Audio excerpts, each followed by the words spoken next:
Vriendelike goeie dag. Nou ja, ek wil vandag begin met 'n nuwe reeks oor 'n verhaal wat Jesus aan sy disippels vertel het, kort nadat hy aan die Onse Vader gebed geleer het. En ek wil as tema gebruik die woorde, jy pla God nie. Nou in Lukas 11 vers 5 tot 7 sê Jesus hierdie woorde. Verder sê hy vir hulle, sê nou een van julle het 'n vriend, en jy gaan in die middel van die nag na hom toe en jy vra, vriend, leen my 3 brode. 'n Vriend van my wat op reis is, het by my aangekom, en ek het niks om vir hom voor te sit nie. En die ander antwoord van binne af, moet my nie lastig val nie. Die deur is gesluit en ek en my kinders is al in die bed. Ek kan nie opstaan om dit vir jou te gee nie. In die eerste paar verse van Lukas 11 het Jesus nou vir sy disippels soos ek gesê, die bekende Onse Vader gebed geleer. Nou vertel hy vir hulle 'n denkbeeldige verhaal oor 'n gelowige gebed. Dalk het een van sy disippels die vraag geopper of dit regtig die moeite werd is om te bid, aangesien sy gebede dalk nie beantwoord word nie. As jy al met hierdie vraag geworstel het, sal hierdie verhaal van Jesus nuwe geloof in jou hart wek. Jesus vertel van 'n vriend wat na 'n vriend toe gaan. Dis hoe jy daarin moet dink wanneer jy in gebed na die Here toe gaan.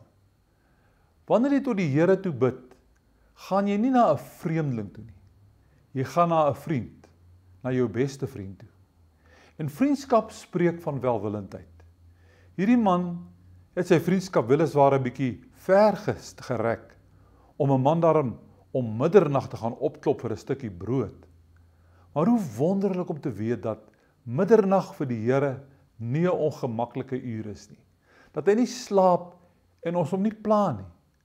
Die psalmis het ons lankal al in Psalm 121 vers 4 gesê, waarlik, die beskermer van Israel sluimer nie in nie en hy slaap nie.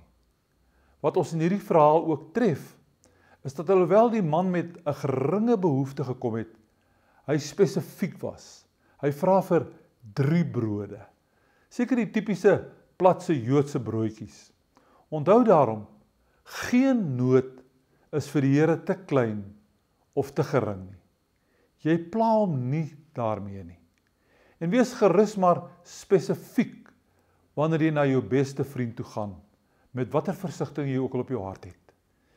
Jesus gebruik 'n uiterste voorbeeld om ons te verseker dat God meer vir ons voel as ons beste vriend. Hierdie man wat om middernag opgeklop word vir so 'n eenvoudige versoek, het immers 'n rede gehad om omgekrap te wees. 'n Mens moet veral die praktiese implikasies van so 'n middernagtelike besoek verstaan.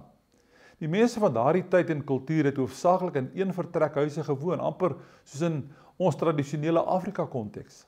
Hulle het op dun matrassies wat opgestop was met gras of hooi geslaap, en in die oggend is dit opgerol en eenkant gebere, sodat die vertrek deur die dag as 'n leefvertrek kon gebruik. In die aand is elkeen se matrassie weer oopgerol. Die mense het gewoonlik vroeg gaan slaap, want daar was mos nou nie elektrisiteit nie. Wanneer elkeen dan sy of haar plek en lê in die vertrek gekry het, is die deur se grendel toegeskuif en die lampie is doodgeblaas. Dit was dus 'n eislike gedoente om die deur daarna vir iemand oop te maak en brood in die hande te kry, veral om middernag, wanneer al die kinders groot en klein reeds geslaap het. Geen wonder die man het gesê, moet my nie lastig val nie. Die deur is al gesluit en ek en my kinders is al in die bed.